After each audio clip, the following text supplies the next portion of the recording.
제가 어제 그 문경을 다녀왔습니다. 어제 저녁 때 가서 여기 또 청년 집회가 있어서 거기 갔다가 오늘 아침 차를 타고 올라왔습니다. 그런데 올라오는 갔다 오는 시간이 그렇게 예상만큼 그렇게 오래 걸리지 않더라고요. 근데 올라오는 내내 여러분들이 보고 싶어서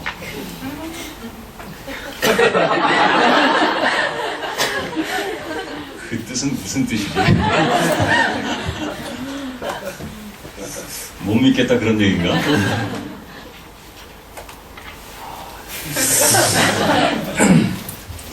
다시 한번 하겠습니다. 할렐루야. 왜 할렐루야 하시는 거예요? 근데 아멘은 왜 하시는 거예요? 뭐에 대해서 아멘 하시는 거예요? 할렐루야 했으니까? 아, 그냥 후렴입니까? 아, 근데 여기 딱 오는 내내 여러분들이 보고 싶었습니다.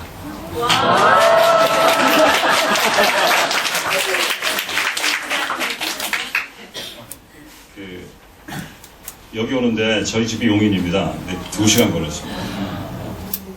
아침에 그 핸드폰으로 내비를 찍어보니까 51분. 저희 집에서 51분.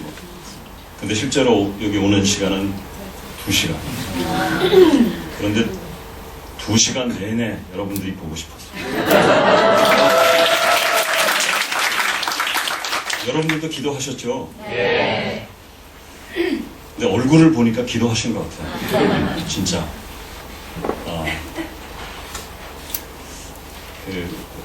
가장 먼저 하나님께서 이렇게 여러분들과 만나게 해주셔서 정말 감사하고, 무엇보다 제가 그래도 조금 더 아는 선교를 얘기할 수 있어서 정말 감사합니다. 그리고 목사님과 정말 보고 싶었던 여러분들, 이 자리를 마련해 주셔서 정말 감사하고,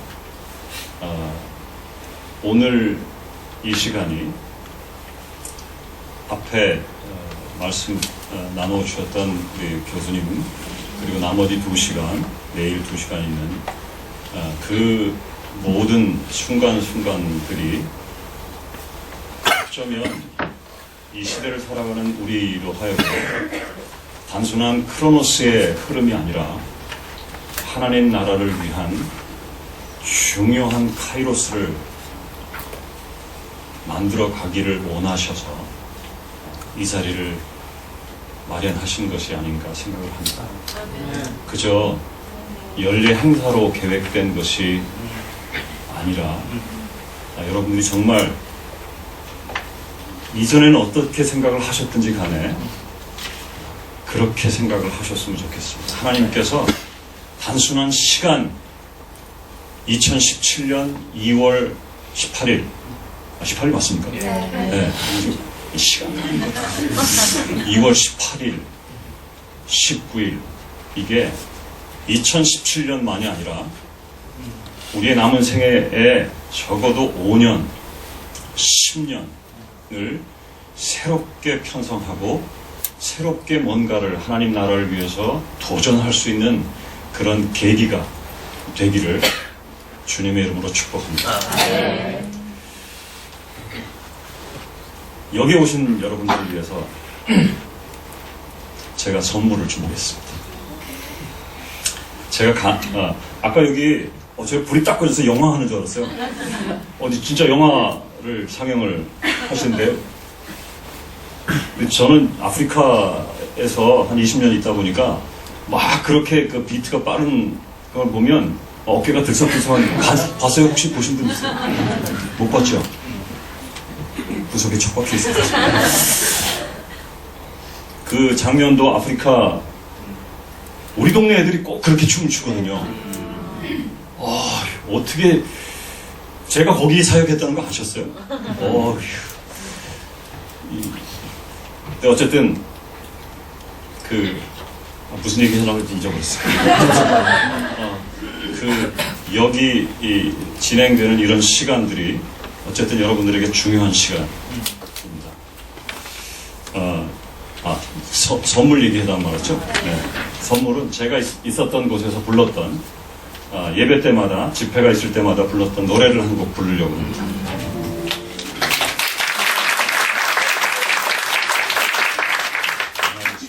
박수가 그래서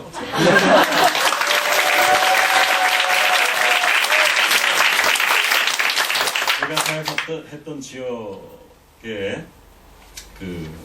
제 마지막에 사역했던 그 지역의 부족 이름이 시살라 부족이었는데 그 사람들은 아주 슬픈 역사를 가지고 있습니다. 같은 흑인에 의해서 노예로 늘 잡혀가고 노예 사냥꾼들이 쫓아오면 도망다니고 그래서 마을 거리도 최소한 5km 이상 떨어져 있는 그런 지역, 그런 역사를 가지고 있습니다. 그래서 제가 지금 부르는 노래 말고 또 다른 노래는 앵콜 있으면 또 생각해 보겠습니다. 아주 슬픈 곡조 자체가 슬픈 단조입니다. 제가 약간 맛을 보여드리면 예수 내 온비에 아우님한테 노칼라워 태우무 세두톨레 무슨 의미인지 모르죠? 네, 모를 거예요. 예수님이 길입니다. 그분으로 말미암지 않고는 아버지께로 갈 수 없습니다. 이런 노래, 성경 구절이죠. 어디에 나와 있나요? 목사님 그냥 가만히 어디에 나와 있어요? 요한복음이라고 딱 들었지. 몇 장? 14장. 여기 상금 걸어야 되겠는데요? 14장. 몇 절? 6절. 여기는 싹 죽었네. 네. 이것만 하면 또 끝이 없잖아요. 그죠? 제가 원래, 근데 제가 이 노래를 다 해버렸는데. 원래 그 노래 말고 조금 더, 좀 약간 신나는. 근데 이렇게, 아까 우리가 막 했던 그런 거하고는 좀 다릅니다. La giornata we cala pivia latina we janana La giornata we cala pivia latina we janana La giornata we cala pivia latina Yesu janana La giornata we cala pivia latina Yesu janana 이 노래가 계속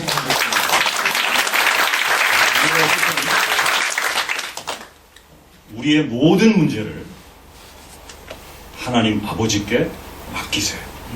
그분이 우리의 모든 것을 들어주실 것입니다. 원래 그 사람들이 갖고 있던 곡조의 노래, 그 곡조에다가 성경 구절을 갖다 붙여서 만든 노래들입니다. 거기는 우리가 이렇게 흔히 부르는 그런 현대음악 그런 곡조, 소위 말하는 서양식의 그런 노래가 없습니다. 다 이렇게 자기네 곡조, 우리로 치면 아리랑 음악 같은 그런 거에다가 또 성경 구절을 붙여가지고 자, 본격적으로 시작하기 전에 먼저 기도하겠습니다. 하나님께서 이 시간 저와 여러분들을 붙들어 주시기를, 그리고 우리의 마음을 주관해 주시기를 우리 다 같이 한 1분 정도 같이 합심해서 기도하겠습니다. 하나님 아버지 은혜와 사랑을 감사합니다. 하나님, 저희들의 마음을 하나님께서 원하셔서, 하나님 이 시대에 저희를 사용하기를 원하셔서, 하나님 아버지 이곳뿐만 아니라 온 세계를 위해서 저희들을 사용하기를 원하셔서, 하나님 저희들을 모아주셔서 하나님 이 시간에 저희들의 마음이 온전히 하나님께만 집중되게 하여 주시옵소서.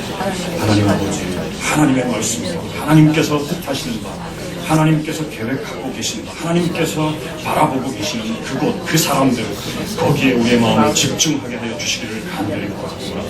하나님, 우리가 여러 가지 신경 쓸 것들이 우리의 관심을 끄는 것들도 많습니다. 하나님, 그러나 이 시간 특별히 구별하셨사오니 하나님의 성령께서 저희들의 마음도, 이 자리도, 공기까지도 하나님께서 구별하시고 거룩하게 하나님께서 바꿔주시기를 간절히 소원합니다. 하나님 감사합니다. 하나님, 이 시간 하나님의 말씀 앞에 저희들 모두가 섰습니다. 하나님, 전하는 자도 듣는 자도 하나님께서 하시는 그 말씀 앞에 겸손히 무릎 꿇고 경청하게 하시고 우리의 마음을 열어 그 말씀을 가슴에 새기게 하여 주시옵소서.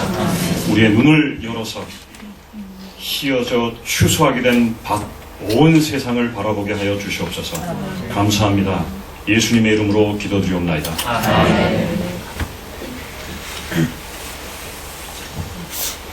여러분들을 위해서 꽃다발을 준비했습니다. 웰컴 웰컴. 여기 불을 좀 꺼주실래요? 좀 더 환하게. 환하게가 아니라 분명하게. 제가 여기 우리나라에 들어온 지 2012년 8월 달에 들어왔습니다. 그래서 횟수로 이제 5년째 들어가고 있는데 우리말이 좀 잘 안 되더라도 이해하십시오. 이해하실 거죠? 네. 이해 안 해도 상관없습니다. 자, 저녁 식사 아까 정식을 다 하셨죠? 네. 이게 필요 없는 거예요. 이게 빵이 아니라 고기 덩어리입니다. 제가 우리 목사님하고 아까 강의하셨던 교수님하고 같이 식사를 했는데 제가 오늘 먹은 김밥은 일사후퇴 이후로 진짜 맛있는 가장 맛있는 김밥이었어요. 특히 그 김밥 위로 오가는 침과 그런 건 없었지만 어쨌든 교제와 함께 저희가 선교사로서 살아온 올해도 25년 저에게도 저럴 때가 있었습니다. 저희 두 아이가 이렇게 커서 이 군복을 작년 5월 말로 벗었습니다. 자매들의 눈빛이 갑자기 제가 이제 조금 있다가 우리 가족 얘기를 할 기회가 있을지 모르겠는데 저희는 이렇게 한 여인과 결혼을 해서 지금 이제 30년째 살고 있습니다. 전능자의 그늘 아래. 진짜 요새 나이가 들어가면서 저희 집사람이 전능자 역할을 할 생각이 듭니다. 여러분들은 그런 거 안 본받으셔도 됩니다. 저희가 소개해 주신 대로 시에라리온에 들어갈 때 졸을 때 들어갔습니다. 그래서 감비아를 거쳐서 가나에서 사역을 하다가 가나 하면 가나 초콜릿 맞습니다. 코코아 생산량 세계 제1위 아시죠? 가나에서 나온 다크 초콜릿. 아까 초콜릿을 대접해 주셨는데 별로 죄송합니다. 잘 먹고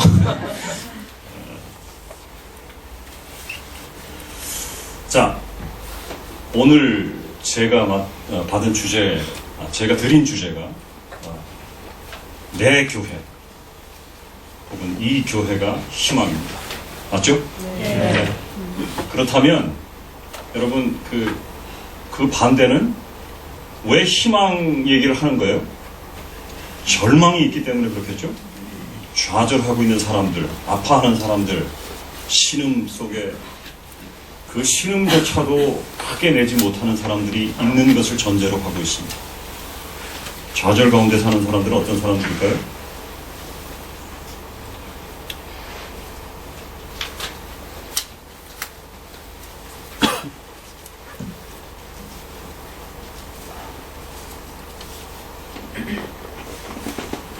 다 보셨죠? 어떻습니까? 기뻐서 반짝반짝 하고 있나요? 아까 종교 religious practice를 하고 있는 사람들, 승려들이 앉아있는 그런 모습. 제가 여기 사진이 다른 사진들도 많았는데 예를 들면은 모스크 앞에 모여서 수많은 사람들이 절을 하면서 기도를 하는 그런 모습 사진도 있는데 그 뒷면에 정말 헐벗은 사람들이 같이 공존하는 그런 사진도 있습니다. 좌절 하는 사람들, 아파하는 세상, 신음하는 사람들, 구체적인 예를 제가 몇 개 좀 뽑아봤습니다. 맨 앞에 의료사고, 거기 로다, 자매 이름입니다. 로다라는 자매는 저희가 훈련했던 전도사님의 딸입니다. 큰딸. 그 전도사님이 고미나라는 전도사님인데, 고민한다는 뜻이 아닙니다. 고미나라는 전도사님인데 그 자녀가 5이 있습니다. 근데 첫째 딸이 이름이 로다입니다. 로다가 결혼했습니다. 결혼해서 그래도 살던 데가 정말 우리나라로 치면 60년대 중반 후반 정도 되는 아주 깡 시골입니다.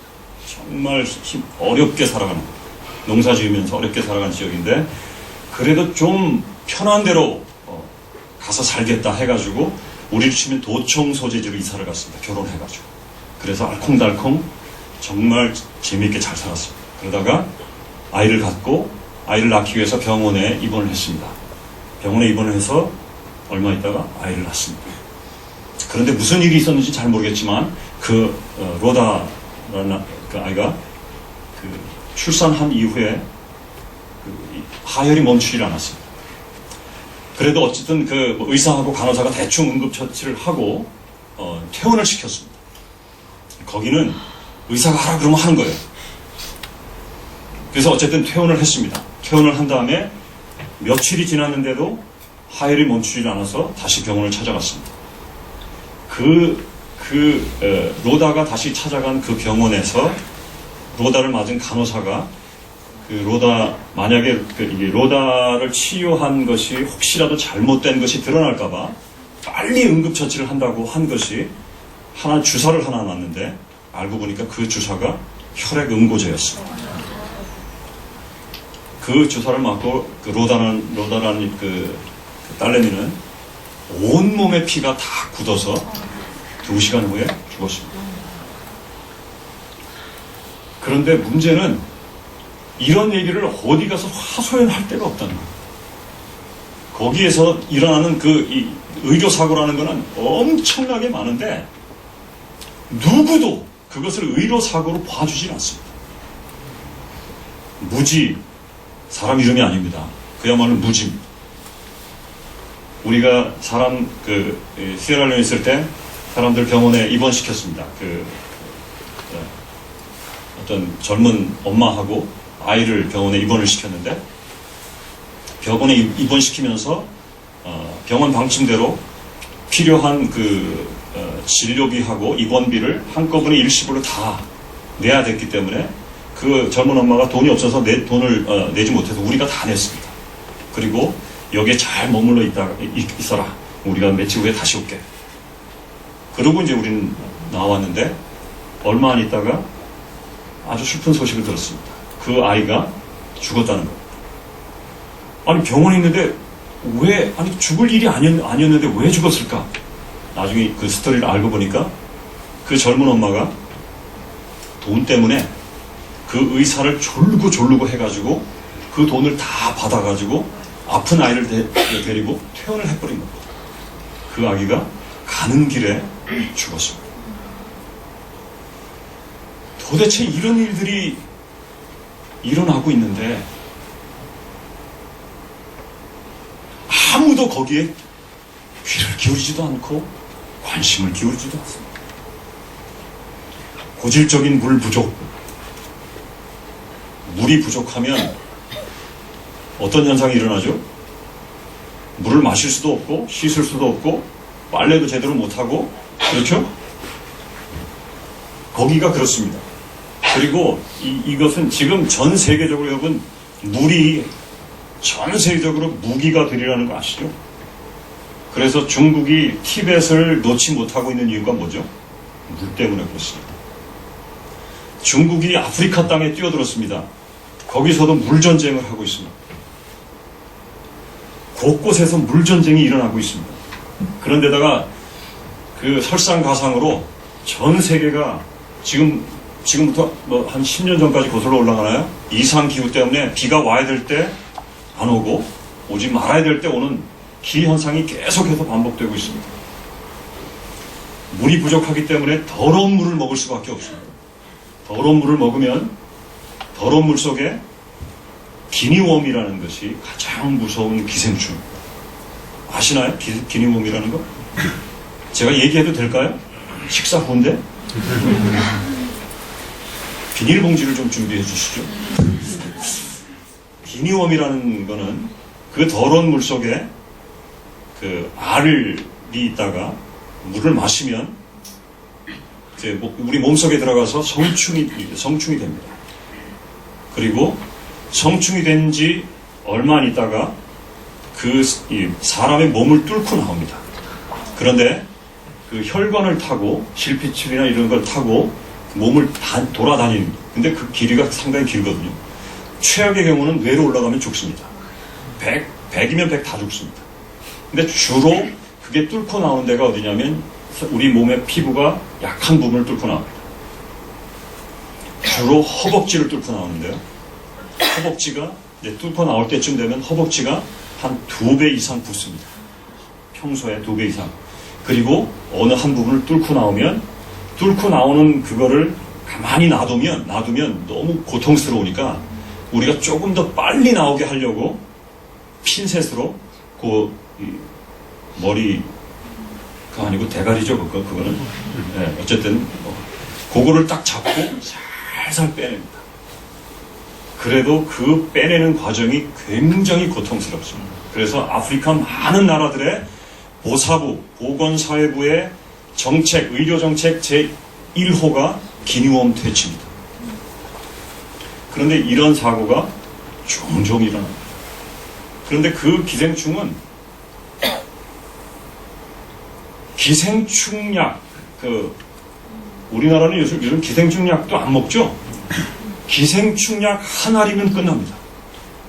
그런데 그 약을 공급받지 못해서 그런 고통을 겪습니다. 그리고 어떤 경우에는 우리가 기생충약을 하나름 갖다가 마을을 쫙 돌렸습니다. 그랬더니 마을의 원로 한 사람이 우리 간 다음에 그 기생충약을 다시 다 걷어다가 이웃 마을에 팔아먹습니다. 교육 부재.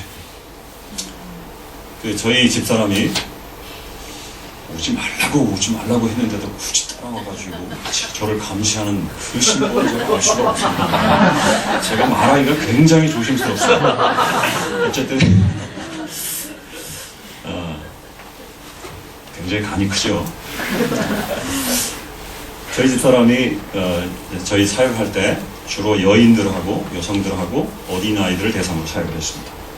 그런데 저희들이 처음 아이들을 모아서 그림 그리게 하고 했을 때 정말 놀랐던 것은 뭐냐면, 근데 아이들이 보통 어린이 사역을 한다 그러면 우리가 생각하기에 한 6살부터 10살 이렇게 생각하죠.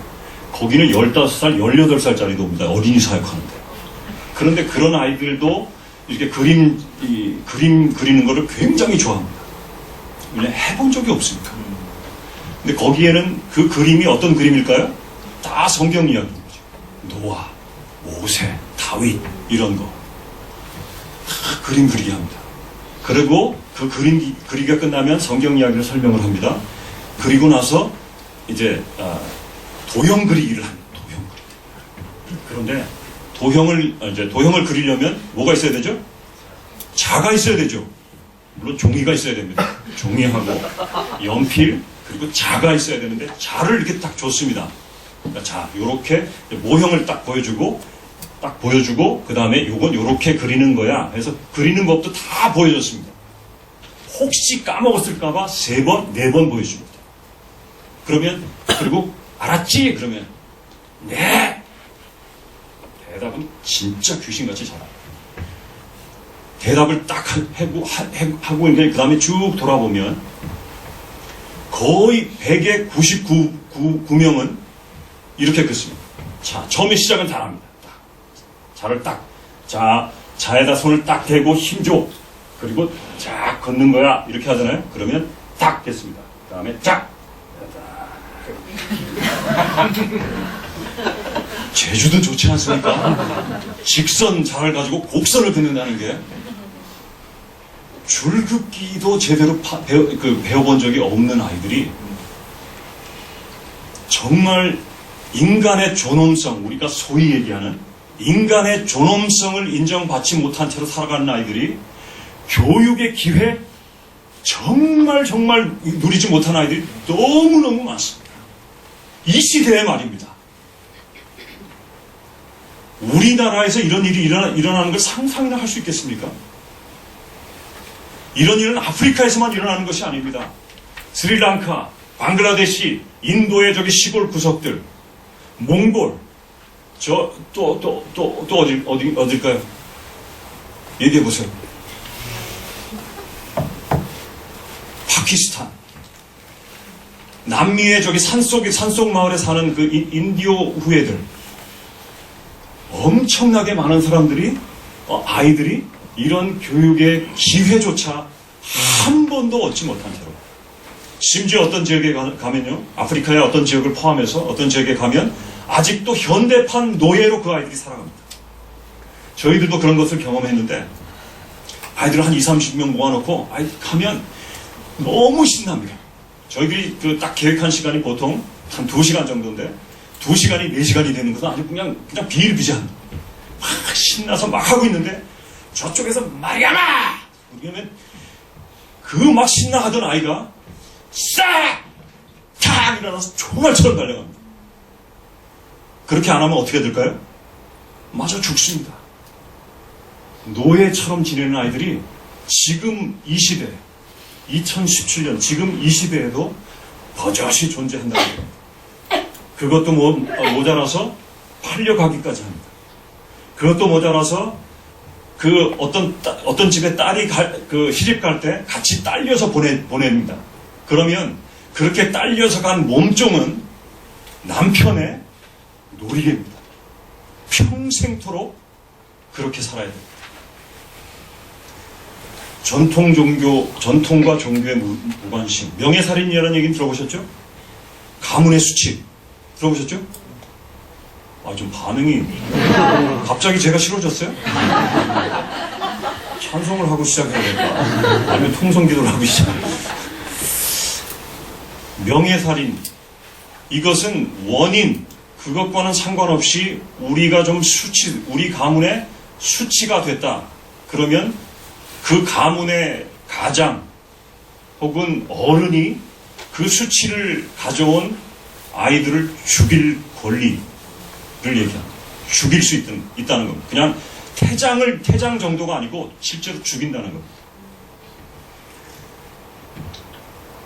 한 의사가 일어난 자기가 진찰해왔던 그 여학생의 하나가 죽어서 그 여학생의 죽음을 파고들기 시작했습니다. 왜냐하면 물론 시골이라서 이 스캔이라든가 엑스레이라든가 이런 것이 없었습니다. 그래서 그냥 거의 단순 진찰이었지만 그래도 의사가 실력이 있었기 때문에 그렇게 했습니다. 그런데 배가 아프다고 찾아온 아이가 몇 차례 찾아와서 계속 배 아픈 약을 줬습니다. 배 아플 때 먹는 약을. 그런데 그 약을 먹고 죽었습니다. 혹시 내가 약을 잘못 쥐어준 건 아닌가? 아니 그래도 기껏해야 소화제밖에 안 되는데, 위장약밖에 안 되네. 그거 먹고 죽는다? 이건 말이 안 돼. 그래서 이 아이의 스토리를 파고 들어갔을 때 아주 엄청난 이야기를 알게 됐습니다.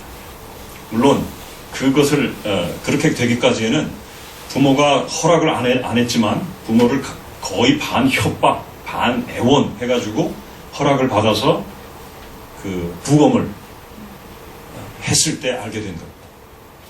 의사가 그렇게 허락을 받아서 부검을 했을 때 그 여자의 뱃속에서 나온 것은 어른 주먹만큼의 유리가루가 나왔습니다. 도대체 이게 무슨 일일까? 라고 해서 그 여학생 주변에 그런 것들을 좀 탐문하고 스토리를 추적해 나가기 시작했습니다. 그 사람이 발견한 이야기는 이렇습니다. 그 여학생이 어릴 때부터 너무 머리가 좋아서 그 엄마 아빠는 거기 농경사회이기 때문에 우리나라는 이제 그 시대를 벗어났지만 여자가 공부하면 뭐해? 그냥 좋은데 시집가가지고 아들, 딸 쑥쑥 한 열씩 낳고 잘 살면 되지. 이런 식의 사고 말이죠. 거기는 아직도 그런 사고가 있습니다. 그래서 이 여학생이 학교를 보내고 싶지 않습니다. 학교에 가면 일단 돈이 들잖아요. 유니폼은, 그러니까 학비는 없지만, 무상교육이지만, 유니폼. 그 다음에 거기는 또 책상도 사야 됩니다. 자기 책상. 돈이 드니까 안 보내려고 그랬습니다. 이 주변 사람들이, 이렇게 똑똑해. 얘는 천재일지 몰라. 그래서 억지로 학교를 보냈는데, 아니나 다를까 학교에 가서 계속 1등 하는 겁니다. 우리가 이제 석차를 매기면, 이게 점수가 나오는데 석차를 매기면 1등과 2등 차이가 정말 타의 추종을 불허할 정도. 너무 공부를 잘하는 거예요. 머리가 좋은 거예요. 우리가 흔히 얘기하듯이 하나를 가르치면 네? 열을 안다. 많이 쓰시네. 난 2개 이렇게 얘기하죠. 하나를 가르치면 열을 할 정도예요. 중학교에 보냈습니다. 그 인근 마을에. 그래서 그 학교에서도 수석으로 졸업을 했습니다. 고등학교를 보내야 되는데 인근 마을에 고등학교가 없어서 이제 도청 소재지로 보내야 되는 겁니다. 돈이 들잖아요. 그래도 우리가 좀 보태줄 테니까 거기 사람들 진짜 가난합니다. 상대적인 빈곤이 아니고 절대적으로 빈곤. 그래도 그 사람들 17반으로 모아서 기숙사비, 교복, 또 교재, 공책 이런 것들을 이렇게 해서 학교에 보냈습니다. 그랬는데 거기 가서도 1등 하는 거예요. 근데 그 고등학교는 여러 마을에서 온 애들이 정말 수재들만 있는데도 거기에서도 1등 하는 거예요. 이 여학생은 남학생들의 시기의 대상입니다. 이 여학생이 정말 이게 성적으로는 상대가 안 되니까 남자애들이 여자애 불러다가 윽박 지르기도 했는데 통하지는 않는 거예요. 하여튼 그 성적 1등 행진이 계속 되고 있는 어느 날 사내아이들, 아주 못된 질이 안 좋은 사내아이들 한 5명하고 그건 정말 선생이라고 할 것도 안 되는 아주 이 소명감이라고는 찾아볼 수도 없고 하여튼 어떻게든 자기 주머니나 채우려 하는 그런 생각만 갖고 있던 남자 선생 놈 하나하고 작당을 해서 이 6이 작당을 해갖고 이 여학생을 기숙사 뒤로 불러내서 집단 성폭행을 했습니다. 그리고 이 여학생은 원치 않는 임신을 했습니다. 아이를 가졌습니다. 어떻게 해야 되죠? 부모는 어떻게 해야 되죠? 신고해야 되잖아요. 시골 마을이었지만 경찰이 있습니다. 신고해야 되잖아요. 그런데 그런 건수로 신고되는 경우는 단 한 건도 없습니다. 그 집안에서는 당연히 이것이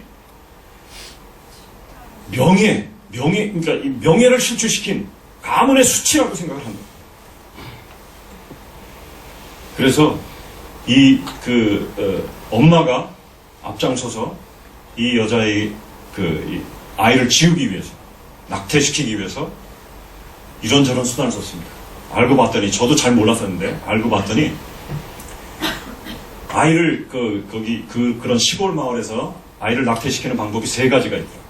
하나는 무허가 약국들을 찾아다니면서 이쪽에서는 이 약, B, C, D 이렇게 해가지고 독약을 만드는 것입니다. 콤비네이션을 해가지고 독약을 만들어서 주는 겁니다. 근데 이 여자애가 그 약을 먹었는데도 이 낙태가 안 됐습니다. 2번째 방법은 그 지역에 있는 무당을 찾아가서 독초를 처방받는 겁니다. 그 방법 썼는데도 안 됐습니다. 3번째, 엄마가 유리를 갈아서 그 아이에게 먹였습니다. 그리고 이 아이는 배가 너무 아프니까 의사를 찾아갔는데 약을 먹어도 듣지 않아서 결국은 목숨을 잃었습니다. 문제는 전통 종교를 믿는 무당이나 마을의 어른들이나 그리고 이슬람, 거기에 이슬람의 지도자 이맘이 버젓이 존재하고 있었음에도 불구하고 심지어 캐톨릭 파더, 신부가 있었음에도 불구하고 아무도 이런 데 대해서 얘기를 하지 않는 겁니다. 신의 뜻이다. 신의 뜻이다. 이게 신의 뜻입니까? 이게 하나님의 뜻인가요? 정치인들을 부패하고 그 다음에 테러의 무방비 상태인 세상, 그 가운데서 총이 없어서, 돈이 없어서, 먹을 것이 없어서, 병원에 찾아갈 수 없어서, 병원에 찾아가도 갑질하는 의사, 간호사들 때문에 신음하고 고통 속에 살다가 죽어가는 사람들이 오늘 이 순간에도 몇 명이 되는지 모릅니다.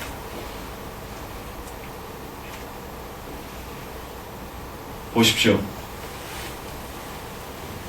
우리가 살아가는 그 하늘, 우리가 밟고 있는 이 땅을 같이 이고 밟고 살아가는 그 사람들이 살아가는 모습입니다. 영양실조 대 다이어트.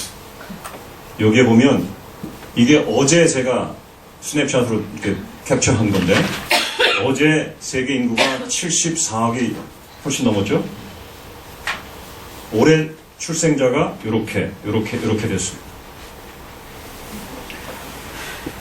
저기 밑에 칼럼의 셋째 부분에 보면 오늘 지출된 군사비, 요 군사비는 미국 한 나라에서 지출된 군사비입니다. 세계가 아니고 미국 한 나라에서 하루 동안 지출한 군사비가 우리나라 돈으로 하면 4조. 하루에. 이쪽에 보면 영양실조 때문에 고통을 겪고 있는 사람들이 몇 명이라고요? 7억 5천만 원. 맞습니까? 제가 지금 똑바로 읽은 거예요. 7억 5천만 명이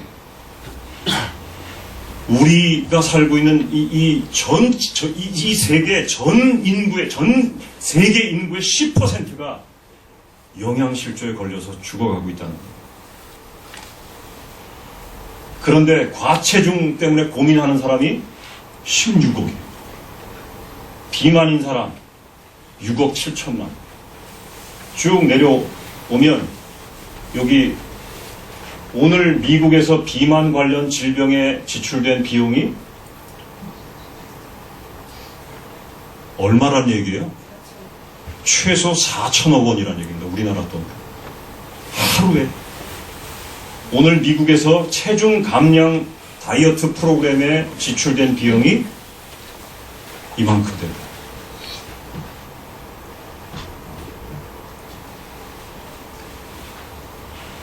우리는 교회, 특히 예수님의 교회, 예수님께서 말씀하시는 내 교회가 희망입니다 라고 얘기하는데 2050년까지 그 밑에 전에 출처가 나와 있죠. The Future of World Religion이라는 거기 보고서에 따르면 2050년까지 기독교로 유입될 특별히 아무것도 믿지 않던 사람들이 몇 명이요? 4천만 명. 그런데 타 종교로 개종해서 기독교를 이탈해 갈 사람들이 1억 600만 명. 마이너스 6,600만.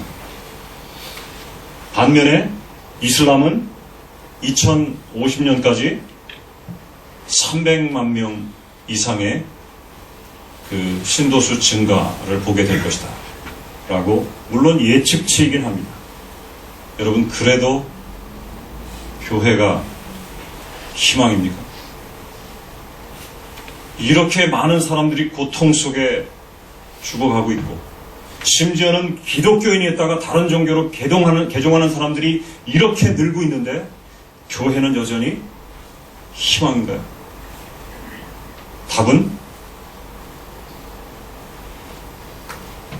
여전히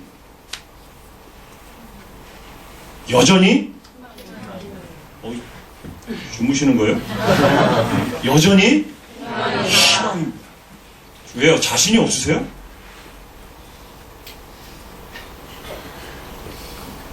째려보면 무섭죠? 여전히 희망. 왜요? 제 얘기가 아니라 여러분들이 그렇게 믿고 싶어서가 아니라 인류 역사 내내 단 한 번도 실수하신 적도 없고 시건하신 적도 없고 영원토록 신실하실 그분이 그분의 말씀에서 그렇게 약속하고 선포하고 계시기 때문에 그렇습니다. 그분이 말씀하시기를 교회가 희망입니다. 특별히 제가 이제 설명을 합니다. 그냥 교회가 아니고, 여러분 교회라는 단어가 그리스어라는 건 아시죠? 물론 교회는 한국어죠. 원래 단어가 뭐라고요? 에클레시아. 들어보셨나요? 네. 특별히 크게 대답하시는 분이 계신데. 교회가 무엇이길래? 교회가 뭐예요? 그리스 시대, 그리스 도시국가 시대에 에클레시아가 존재했을까요? 안 했을까요? 했습니다. 예수님께서 마태복음 16장 오늘 본문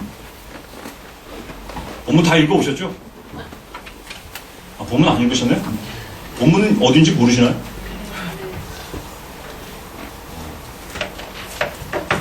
자, 그러면 본문을 다시 읽겠습니다. 처음부터. 마태복음 16장 13절. 일단 16장 13절부터 18절까지.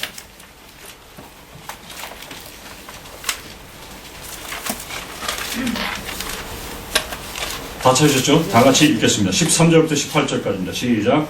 예수께서 빌립보 바이타라 지방에 이르러 제자들에게 물어 이르시되 사람들이 인자를 누구라 하냐? 이르되 더러는 세례 요한, 더러는 엘리야, 어떤 이는 예레미야나 선지자 중에 하나라 하니 이르시되 너희는 나를 누구라 하느냐? 시몬 베드로가 대답하여 이르되 주는 그리스도시요 살아계신 하나님의 아들이시니 예수께서 대답하여 이르시되 바요나 시몬아 네가 복이 있도다. 이를 네게 알게 하니는 혈육이 아니요 하늘에 계신 내 아버지시니라. 또 내가 네게 이르노니 너는 베드로라. 내가 이 반석 위에 내 교회를 세우리니 음부의 권세가 이기지 못하리라. 아멘. 이 마태복음이 쓰여진 언어는 그리스어입니다. 헬라어입니다. 그러니까 예수님께서 만드신 언어가 아니라는 얘기죠. 에클레시아라는 단어를 예수님이 만든 게 아니고 에클레시아라는 단어는 이미 그리스 도시국가 시대 때부터 존재했는데 그때 당시에 에클레시아의 뜻은 우리로 치면 시의회, 구의회 같은 대의 정치 기구였습니다. 그런데 로마 시대로 넘어오면서 그 의미가 조금 바뀝니다. 로마가 그때 당시에 가장 무적 이 군대가 있었는데 그 군대가 쓰던 무기가 뭐였는지 아십니까?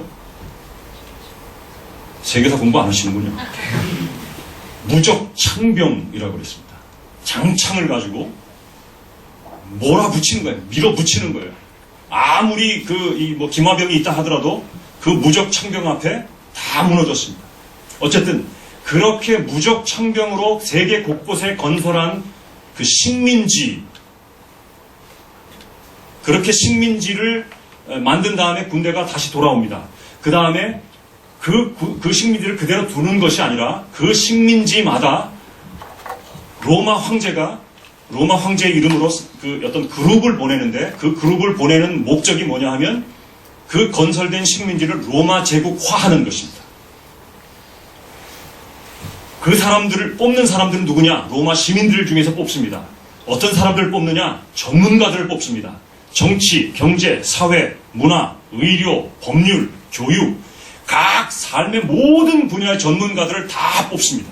하다못해 미장이 이런 사람들도 전문가들, 그런 사람들 로마 시민권자들 중에서 다 뽑아서 그 사람들을 하나의 그룹으로 보내는데 그 그룹들을 일컬어서 에클레시아라고 했습니다. 그러니까 오늘날 우리가 교회라고 이렇게 번역하는 것이 그리스 시대 그리스 교회? 좀 그렇죠? 로마 교회? 좀 그렇죠? 우리가 생각하는 그 개념이 아닌 거죠? 이 로만 에클레시아의 목적은 아까 말씀드린 것처럼 로마 제국화하는 겁니다. 식민지 어느 지역에 가가지고 팔레스타인이면 팔레스타인, 또 뭐 아프리카면 아프리카 이런 지역에 가가지고 로마 제국식으로 법률 제도를 고치고 상업 제도도 고치고 교육도 그렇게 하고 다 그렇게 만들려고 그렇게 보냈습니다. 가끔 가다가 반란이 일어나겠죠? 그 반란이 일어났다 보고가 들어오면 바로 또 군대를 보내가지고 진압하고 왜냐하면 그들이 누구의 권위로 일을 하기 때문에요? 로마 황제의 권위로 일을 하기 때문에. 그랬는데 예수님께서 그들의 이상이 뭐예요? 그렇게 하는 이상. 여러분, 오늘날에는 우리가 세계 역사를 보면요, 소위 말하는 제국주의 시대 뭐 이런 거 있었잖아요. 그놈들은 아주 나쁜 놈들입니다. 그놈들은 정말 이상이라는 것도 다 정말 착취만 했어요. 그러나 로마 사람들이 식민지를 건설해가지고 로마가 건설한 식민지, 그 식민지 사람들이 로마의 날개 아래 들어오기만 하면 너희들은 평화를 누릴 것이다 라고 선언했던 것이 있습니다. 그거를 뭐라 그러죠? 팍스 로마나. 팍스 로마나가 그들의 이상이었습니다. 적어도 우리 제국 하에서 경험할 수 있는, 누구나 경험할 수 있는 평화. 그러나 그 평화는 성공했습니까? 실패했습니까? 실패했습니다. 오늘 본문이 그것을 얘기하고 있습니다. 어디서 나오죠? 예수님께서 오늘 본문은 예수님의 한 질문으로 시작합니다.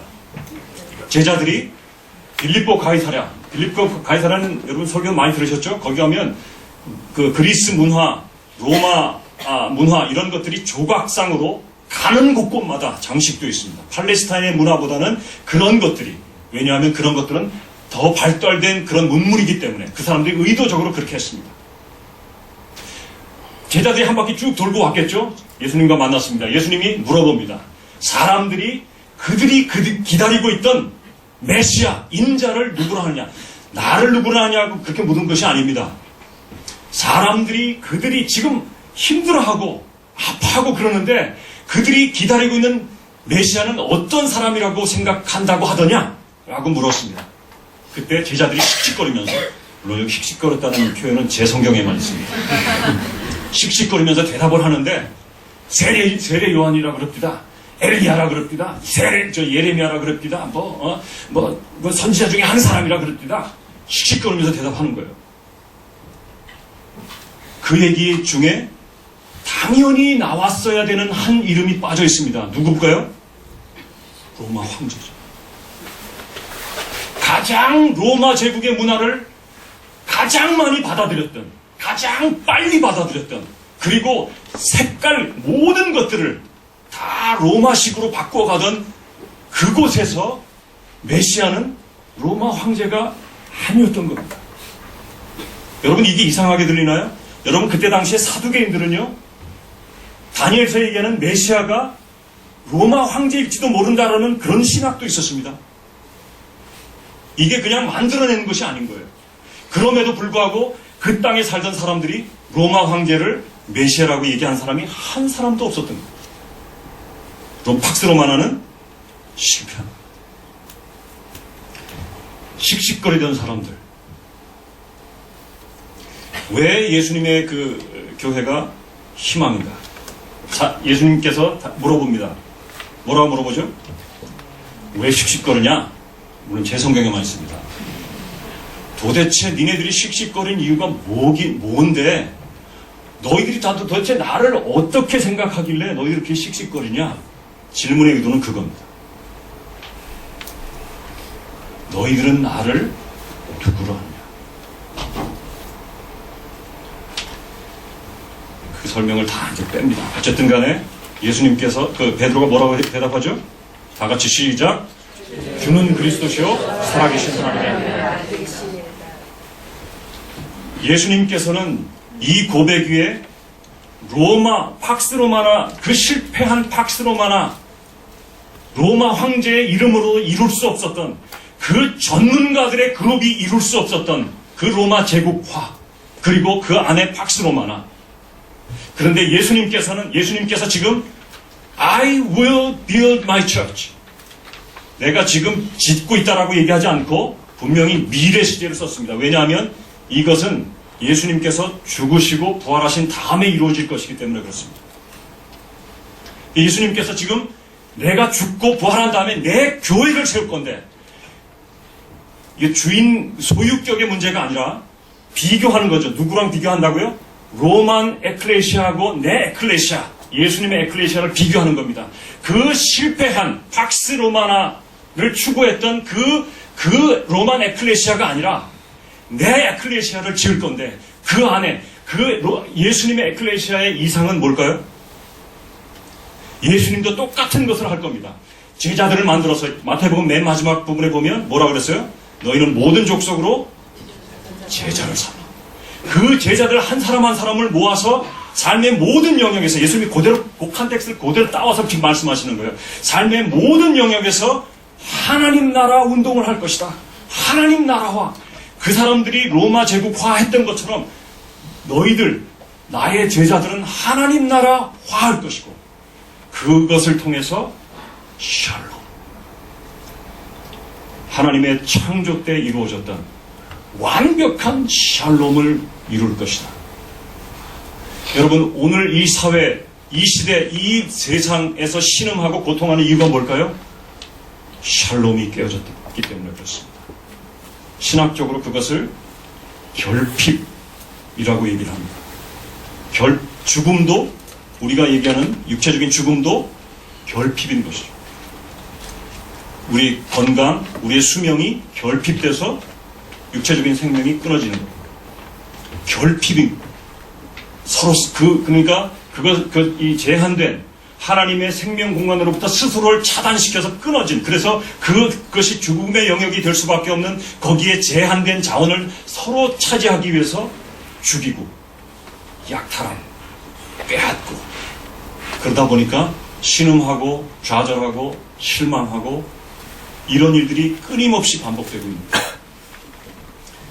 예수님의 교회가 희망인 것은 바로 그 샬롬이 예수님의 교회 안에는 존재하기 때문에 그렇습니다. 그런데 이 고백은, 이 교회는 특별히 두 가지를 우리가 기억해야 합니다. 첫 번째는 진정한 고백 위에 세워진 교회가 예수님의 교회라는 겁니다. 여러분, 제가 여러분들보다 조금 더 예수 그리스도를 먼저 믿은 사람으로서 여러분들에게 감히 도전하고 싶습니다. 우리 교회 이름이 뭐죠? 이한교회. 여러분, 정말 저기 밖에 있는 다른 교회들 말고 언젠가는 연합을 해야 되겠지만 정말 우리 이한교회가 이 하나님께서 여기에 보여주시는 대로 그 교회인지를 다시 한번 점검하고 그 토대를 굳건히 하시기를 바랍니다. 첫 번째, 바른 고백 위에 세워져야 된다는 겁니다. 아까 제가 제자들이 씩씩거렸다고 그랬죠? 왜요? 예수님의 이름을 얘기 안 해요. 아니, 로마 황제 이름 얘기 안 하는 건 이해가 되겠는데, 아니, 세례 요한 얘기하고 엘리야 얘기하고 뭐 예레미야 얘기하면서 예수님 얘기를 안 하는 거예요. 그러니까 씩씩거릴 수밖에 없죠. 너희는 나를 누구라 하는데 베드로가 씩씩거리면서 주는 그리스도, 여기서 주라고 표현했지만 2인칭입니다. 당신은 그리스도십니다. 그리스도의 뜻이 뭐예요? 여기서는 이거 뭐 구약 거슬러 갖고 뭐 선지자, 제사장, 왕 이렇게 그렇게 생각하지 마시고 문맥을 보시면 여기에서 얘기하고자 하는 것은 하나입니다. 왕입니다. 당신은 왕입니다. 근데 이것을 다시 강조해서 얘기해요. 주는 그리스도시요 살아계신 하나님의 아들입니다. 이게 따로 떨어진 것이 아니라 고대 근동 지방의 그때 당시의 개념 속에서는 왕은 신의 아들입니다. 그러니까 여기서 이 얘기를 오늘날 우리 식으로 다시 쉽게 얘기하면 당신은 진짜로 왕입니다.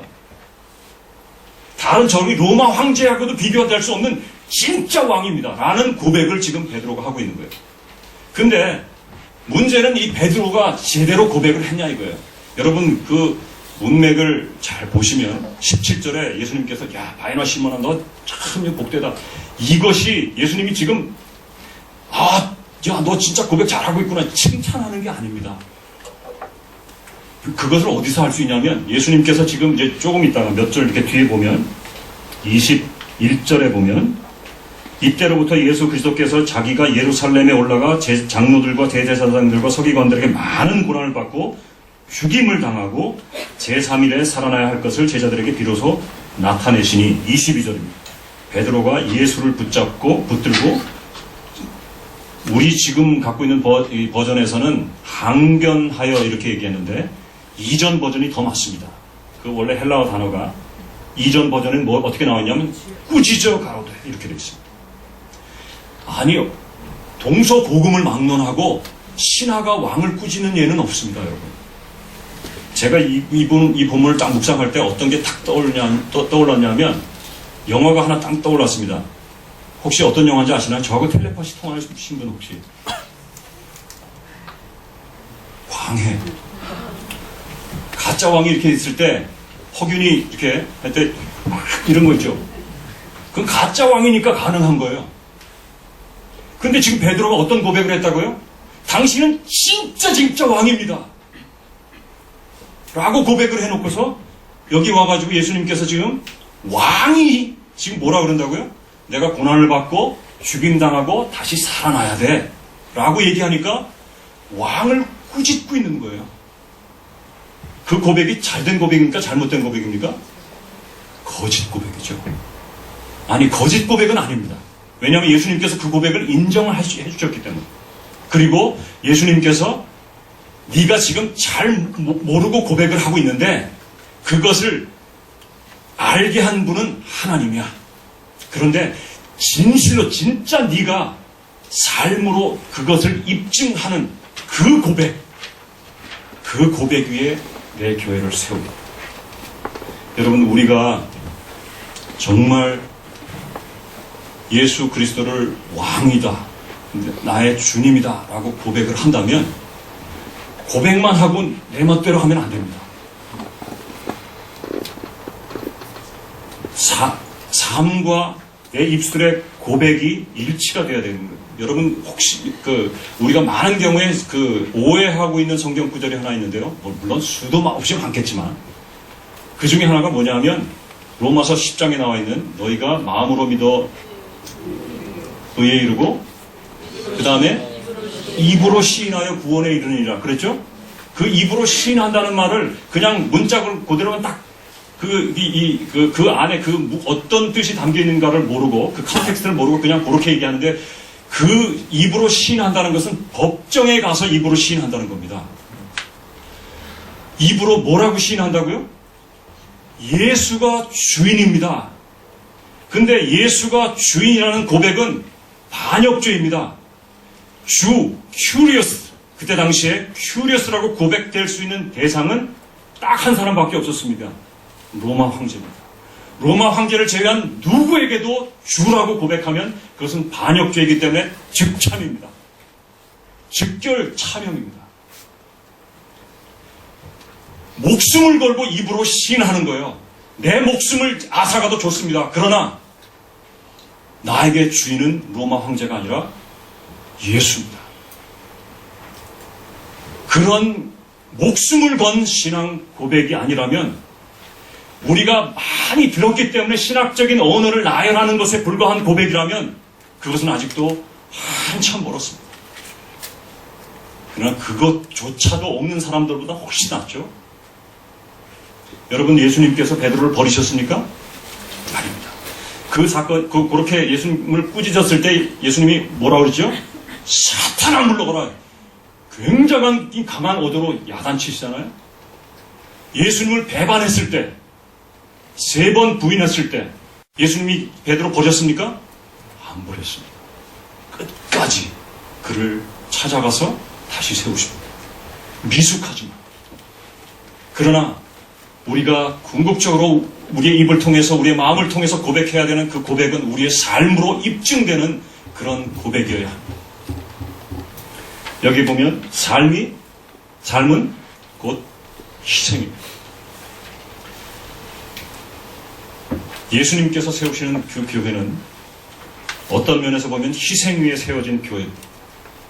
사도들이 그 길을 걸었고 하나님의 섭리를 따라서 조선 반도로 몰려왔던 선교사님들이 그런 삶을 살았습니다.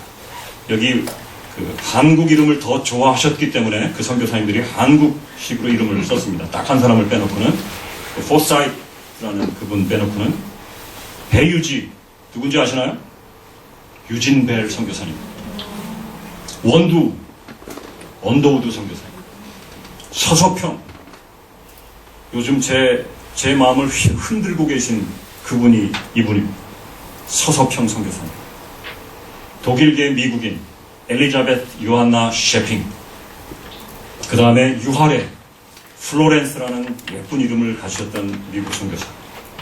이분들의 여기 와서 보여준 그 삶은 이 사람들에 대해서 정도의 차이는 있지만 이분들의 삶을 사역의 모습만이 아니라 이분들의 삶 전체를 지켜봤던 조선의 사람들이 이 사람들을 가리켜서 작은 예수라 했습니다.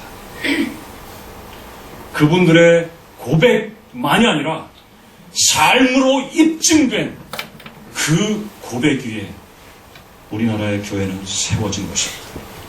그래서 그때 당시에 일제 침탈하에서도 우리 민족은 교회 안에서 희망을 찾았던 것입니다.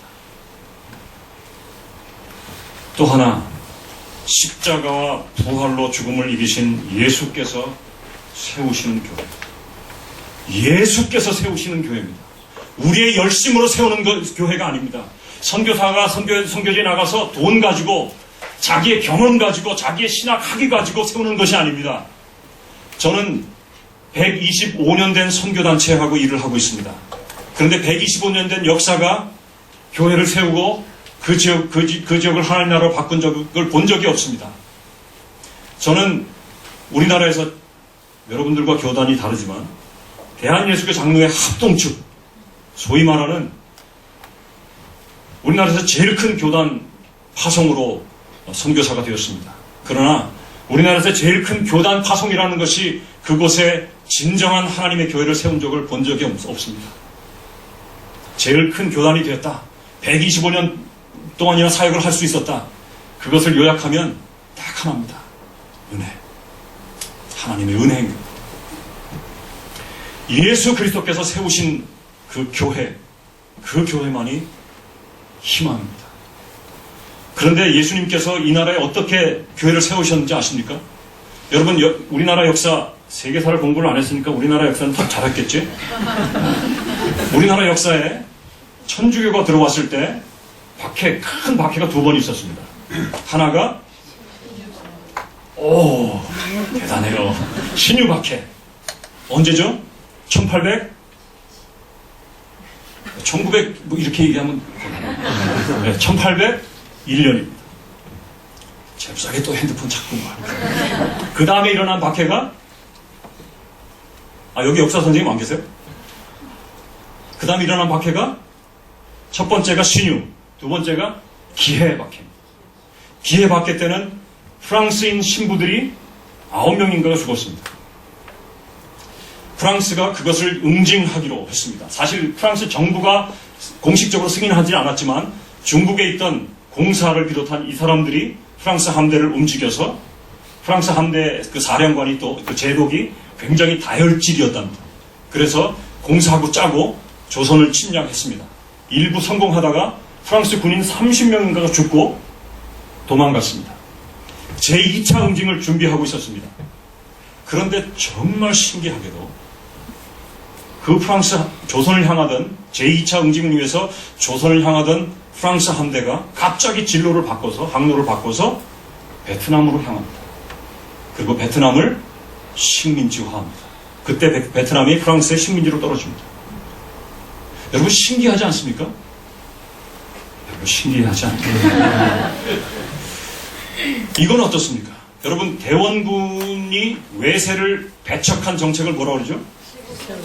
예? 쇄국정치라고 그러는 거예요? 쇄국정책? 전 처음 알았습니다. 하여튼 쇄국정책 그렇게 치죠. 쇄국정책을 했습니다. 그런데 여러분 우리가 아까 소개했던 언더우드 선교사님, 아펜젤러 선교사님 오기 전에 그분들은 1885년도 부활절에 들어왔습니다. 그 전에 들어왔던 선교사님이 누구죠? 알렌 선교사님이 있었습니다. 그분은 의사입니다. 근데 그 알렌 선교사님 전에 우리 교회사에는 그런 것이 소개가 안 되고 있는데 그 전에 이미 우리나라 조선의 문을 두드렸던 선교사들이 있었습니다. 그런데 그 선교사들은요 대원군의 쇄국정책 때문에 땅을 밟아보지도 못하고 다 돌아갔습니다. 그런데 그거를 추적해 봤더니 그때 들어오려고 했던 모든 선교사들, 하나도 빠짐없이 모든 선교사들이 프린스턴 계열의 자유주의 신학을 받은, 그 영향을 받은 그런 그 선교사들이었다는 겁니다. 우리가 오늘날 믿고 있는 그런 복음주의적인 신앙이 아니었던 겁니다. 예수는 구세주가 아니라 뭐라고요? 선한 도덕 선생이었다 라고 믿는 사람들. 근데 그 사람들이 하나도 빠짐없이 조선 땅에 들어오지 못하고 다 자기네 그 고국으로 다 돌아갑니다. 그리고 나서 얼마 안 있다가 대원군인이 실각을 합니다. 여러분, 이거는 신기하지 않으시나요? 이것도 신기하지 않으시나요? 그러면 이건 어떤가요? 명성황후. 대원군이 실각하자 명성황후가 등장합니다. 명성황후가 그 대원군이 이제 그 실각한 그거 정권을 잡습니다. 그 실체적인 파워를 잡죠. 그리고 이제 힘을 행사하는데, 그런데 명성황후 옆에는 항상 누군가가 따라다녔습니다. 그게 누군지 아십니까? 무당입니다. 명성황후의 별칭이 무당의 여인이었습니다. 들어보셨습니까? 얼마나 무당을 좋아했냐면 그 자기가 좋아하는 무당에게 종 7품의 자귀까지 줬습니다. 그런데 그 명성황후에서 의해서 그때 당시에 들어오려고 했던 선교사들이 들어올 수가 없는 그런 상황이었는데 1884년에 무슨 사건이 일어났죠? 컴온. 1884년에 갑신정변이 일어납니다. 그리고 갑신정변 때 김옥균 또 누구죠?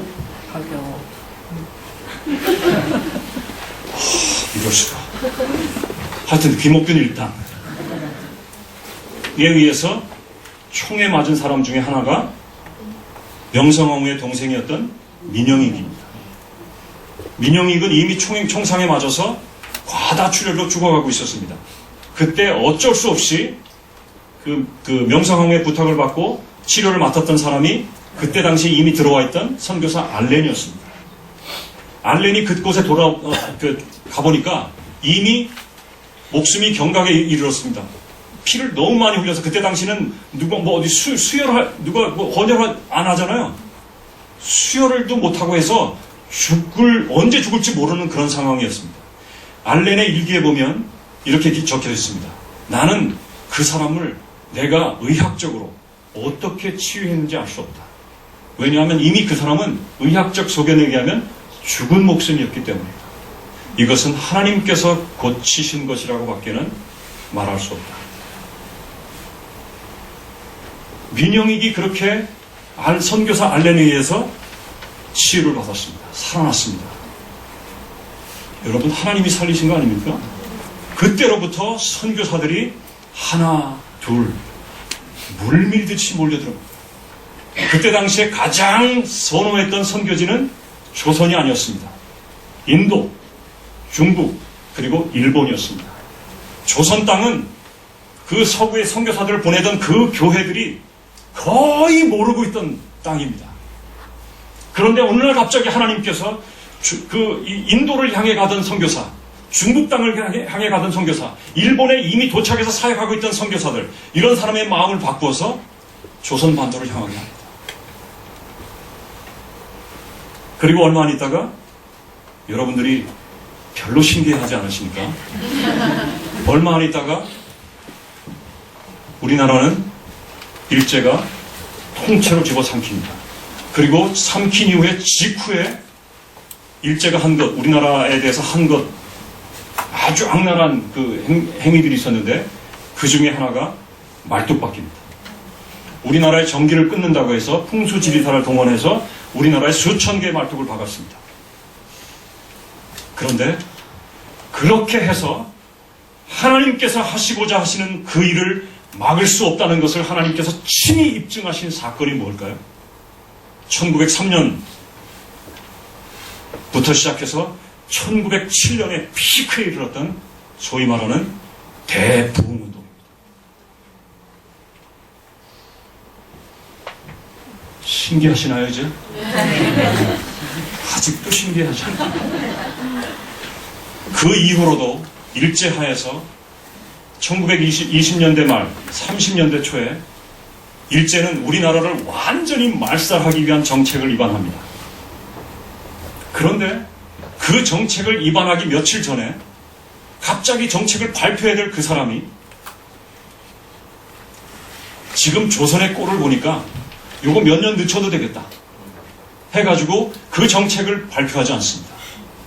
그리고 해방 때까지 그 정책은 묻혀 있습니다. 여러분, 하나님께서 이 땅에 세우신 교회는 그런 우리가 역사를 배우면서도 전혀 알지 못했던 그런 손길에 의해서 이 땅에 하나님께서 친히 교회를 세우신 것입니다. 왜냐하면 우리가 해야 할 일이 있기 때문에 그렇습니다. 우리가 이 시대에 해야 할 일이 있기 때문에 그렇습니다. 예수 그리스도의 십자가와 그 부활, 그렇게 죽음을 이기신 예수 그리스도께서 친히 이 땅에 교회를 세우신 것입니다. 여러분, 또 하나, 그때 당시에 1880년대부터 이렇게 들어왔던 선교사들 중에 상당수가 양화진에 묻혀 있는데, 그 양화진 갔다 오신 분, 청년들이여, 양화진 1순위, 주말 양화진 1순위, 정말이야. 거기 가서 양화진 가셨던 분들도 다시 한번 확인해 보십시오. 묘비 위에 삼각형이 새겨져 있는 묘비가 있습니다. 보셨나요? 기억하시나요? 그 표시가 무슨 표시일까요? 기독교와 여러 가지 종교, 물론 기독교 비슷한 그런 신학과 이런 것들을 이렇게 주로 해가지고 다른 인간의 생각을 집어넣고 세계를 지배하기를 꿈꾸는 집단이 지금도 존재하는데, 그 집단의 이름이 프리메이슨입니다. 그 프리메이슨이 기독교 선교사들 가운데 일부를 매수해서 프리메이슨의 이름으로 이 땅 조선 반도에 들어오게 했습니다. 그런데 그들의 신앙이 아니라 우리가 받은 신앙은 예수 그리스도의 십자가와 부활이 중심이 된 신앙입니다. 여러분, 우리를 위해서 죽으신 그리고 부활하신 주님께서 그런 프리메이슨의 교리에 침식당한, 그렇게 말살되는 그런 분이 아닌 겁니다. 우리가 받은 그 신앙은 지금도 프리메이슨은 끊임없이 공작을 합니다. 특히 우리나라를 대해서요. 왜냐하면 세계 많은 신학자들과 성경학자들, 선교학자들이 우리나라에 대한 기대, 그 기대를 표현한 것 중에 하나가 실패한 이스라엘을 대체할, 이 시대에 실패한 이스라엘을 대체할 나라는 한국밖에 없다고 얘기하고 있기 때문에 그렇습니다. 그린피스 한국 본부를 설치하는 것, 그것을 위해서 엄청난 자금이 들어온 것, 부산에 어떤 디지털 그 단지를 조성하면서 그들이 획책하고 있는 것, 여러분, 그것이 기독교를 직접적으로 공격하지 않는다고 해서 그냥 그렇게 넘어가서는 안 됩니다.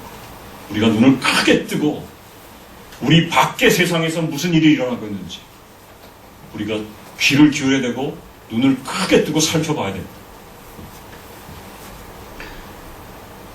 이런 분들이,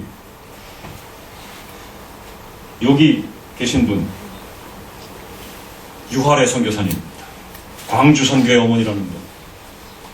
안고 있는 그 조선 아이는 그때 당시에 이분이 입양한 아이들 중에 한 사람입니다. 저기 맨 아래쪽에, 왼쪽 아래쪽에 있는, 요쪽도 있나요? 이쪽은 안 봤네.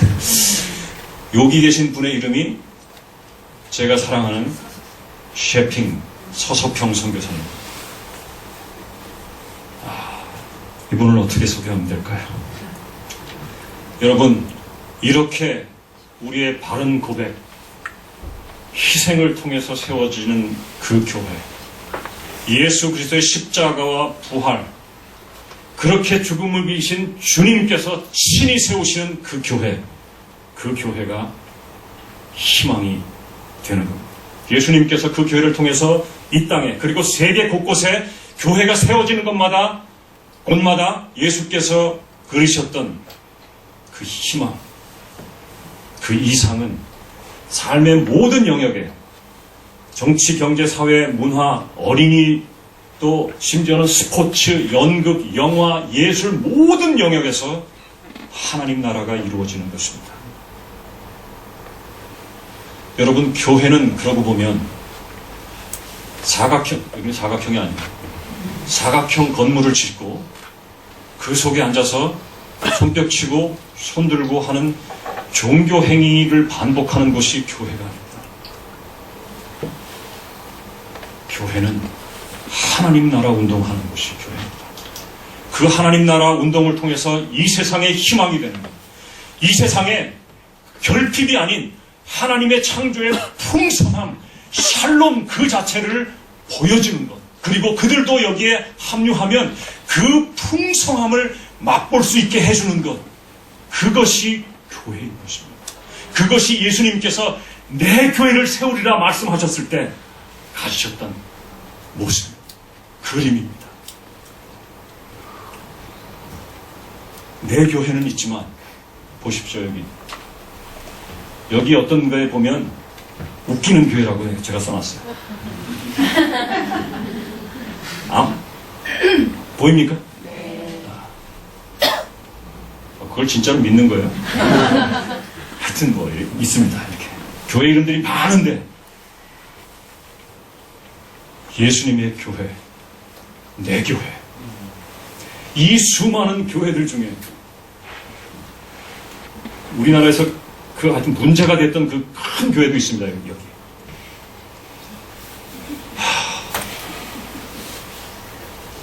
사람들에게 희망이 되고 있느냐 말이에요.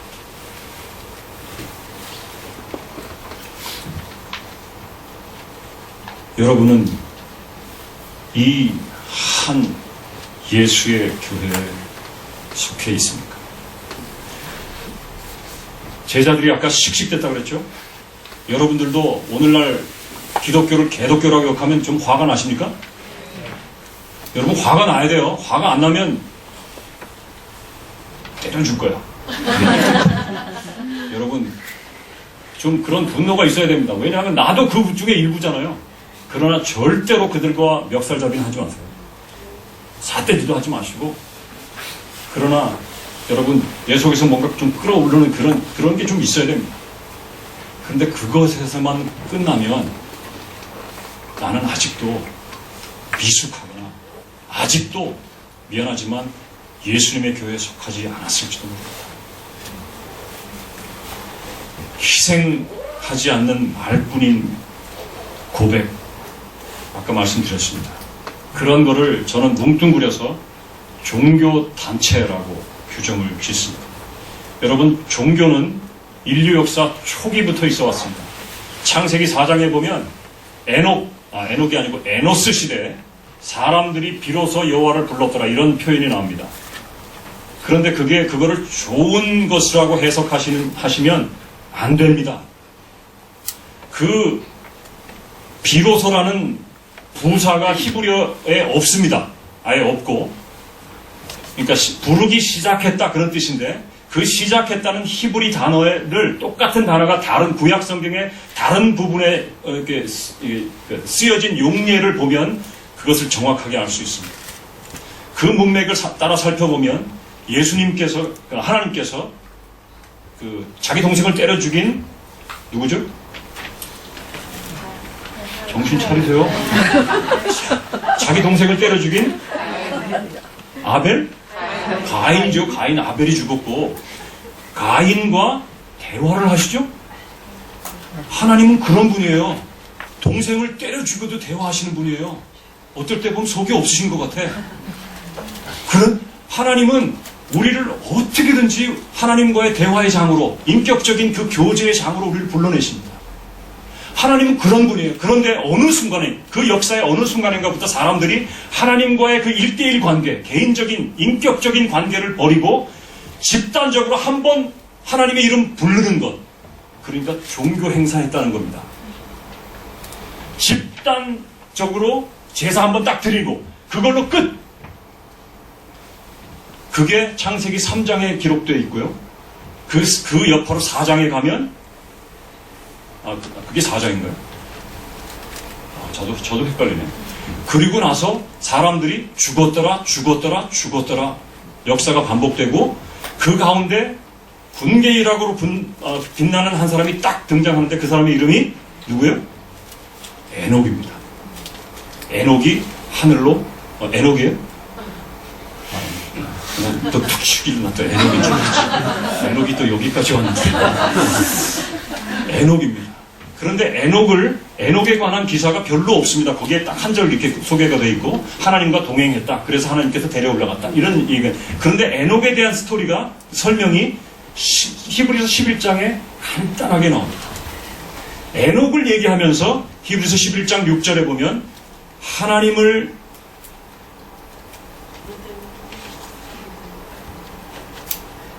기쁘시게 하는 방법이 뭐라고요?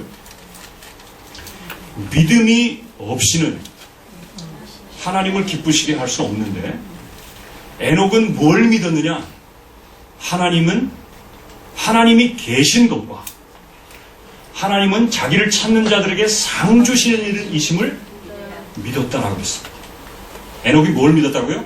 하나님이 계시다는 것을 믿었어요. 그렇다면 거꾸로 얘기하면 창세기로 다시 거슬러 올라가면 그때 당시 에녹과 같이 살던 사람들은 하나님이 계시다는 것을 안 믿은 거죠. 그런데 그때 당시에 에녹이 살던 시대에 아담이 살아있었을까요? 죽었을까요? 계산 안 해봤죠? 아담도 살아있었습니다. 아담은 1호 생산품 아닙니까? 하나님께서 친히 만드신 그 작품이 아담인데 아담도 하나님이 계시다는 것을 안 믿었다는 거예요. 신기하지 않습니까? 사람의 죄성이라는 것이 이렇게 무섭습니다. 그 역사가 하나님께서 이스라엘을 택했습니다. 그런데 그 하나님과의 언약, 그 언약 관계, 친밀한 그 관계를 다 버리고 스스로 종교화에 빠집니다. 그리고 계속해서 지금까지 그렇게 흘러내려오고 있습니다. 문제는 오늘 하나님께서 그렇게 직접 세우신 많은 종들의 피와 땀을 통해서 세우신 그 한국 교회도 얼마나 많은 부분이 종교화의 위험에 빠져있고 이미 빠져서 허우적대고 있는 거죠. 겉으로는 여러분 종교화라는 것이 다른 성경의 다른 부분에는 바울이 표현하기를 경건의 모양이라고 표현했습니다. 그것을 풀어서 어떤 사건 속에서 예수님이 지금 십자가에 달려 돌아가시기 끝날 시간인가요? 끝날 시간이에요? 그렇군요. 이거 언제 하지? 어쨌든 요거는 끝내야 되잖아요. 그 예수님께서 올라가시는데 제자들이 예수님 저것 좀 보십시오. 뭘 보라는 거예요? 성전. 아직 끝나지도 않았는데 엄청난 성전이 있었던 인프라가 있습니다. 사람들이 나를 주여 라고 하면서 귀신도 쫓아내고 병자도 일으키는 현상도 일어납니다. 그 현상을 보고 엄청난 사람들이 헌신도 하고 헌금도 합니다. 그것이 종교입니다. 우리가 절대로 평가절하할 수 있는 것이 아닙니다. 우리가 진정한 희망이 되고자 한다면 그런 종교화의 위험을 뿌리쳐야 합니다. 넘어가. 우리의 모습이 이렇다는 얘기죠. 개 보이십니까? 개 목걸이 줄을 잡고 있는 애기 보이십니까? 그 엄마가 그럽니다. 야 조심해라. 애기가 얘기하죠. Don't worry about the dog. 엄마 염려하지 마세요. 내가 잘 여기 I will keep him under control. 내가 애기는 왜 그렇게 얘기할 수 있을까요? 누구 잡고 있기 때문에. 그런데 이 개가 자기 애인을 만났다고 생각해 보세요. 과연 컨트롤할 수 있겠습니까? 여기에 그 호랑이를 탁 안고 있습니다. 동상이몽이죠. 나의 사랑하는 타이거예요. 그러나 타이거는 맛있겠다.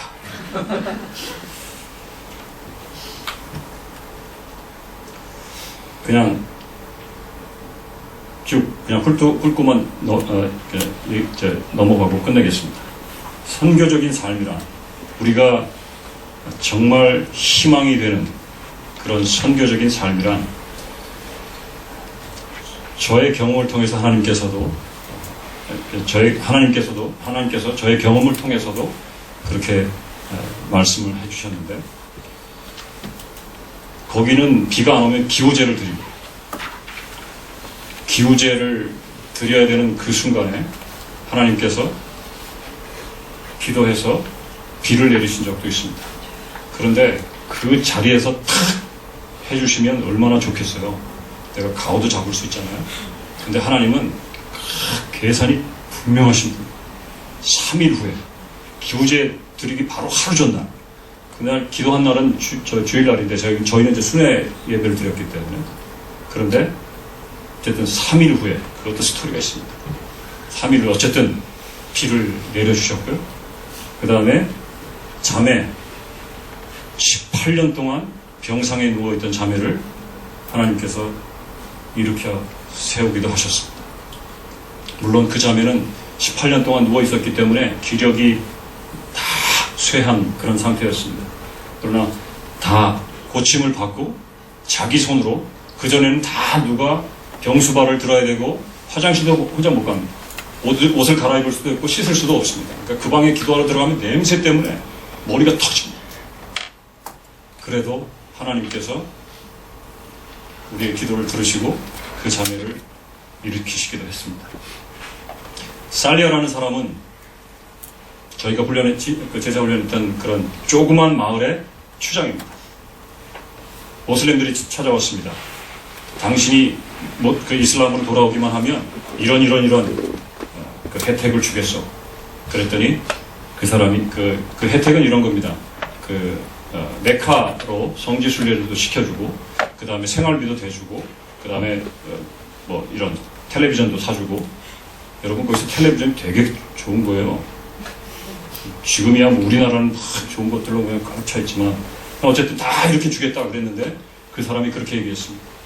나는 나한테까지 이렇게 해주실 필요 없는데 나한테까지 이렇게 찾아와서 정말 고맙습니다. 그러나 나는 내가 찾은 빛을 버리고 어둠으로 다시 돌아갈 수 없습니다. 기프티라는 여자는, 우리 자매는 저희 집사람 사역의 열매입니다. 모슬렘 배경을 가지고 있었는데 지금은 그 자매가 잘 성장을 해서 그 지역의 여전도회, 연합 여전도회가 열릴 때 그 시살라 사람들을 위해서 그 영어로 얘기하면은 시살라 말로 통역하는 그런 역할을 하고요. 그 다음에 어린아이들도 있지만 더 큰 꿈은, 저희 지역은 아까 말씀드렸던 것처럼 같은 흑인에 의해서 노예로 부림을 받았던, 쫓겨다녔던 그런 역사를 가졌던 사람들인데, 이제는 그 사람들의 지경을 넘어서 서부아프리카에 보면은 기니에서부터 시작해가지고 나이지리아까지 쭉 이어지는 4,800km에 달하는 니제르 강이 있습니다. 그 주변에 흩어져 있는 많은 크고 작은 미전도 종족들이 있는데, 그들에게까지 자기네들이 우리도 갈 수 있을까요? 해서 지금 훈련받고 있습니다. 이런 희망되기의 삶을 살면 보너스도 있습니다. 하나님과 더 가까이, 하나님을 더 깊이 알 수 있습니다. 저는 교회론에 대해서 그냥 신학교에서 가르치는 것만 배웠어요.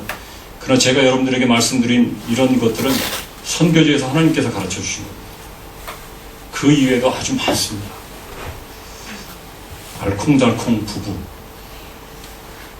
여러분, 여기 특히 그 처녀 총각들 결혼, 저 사람하고 결혼하면 정말 좋겠다 싶죠?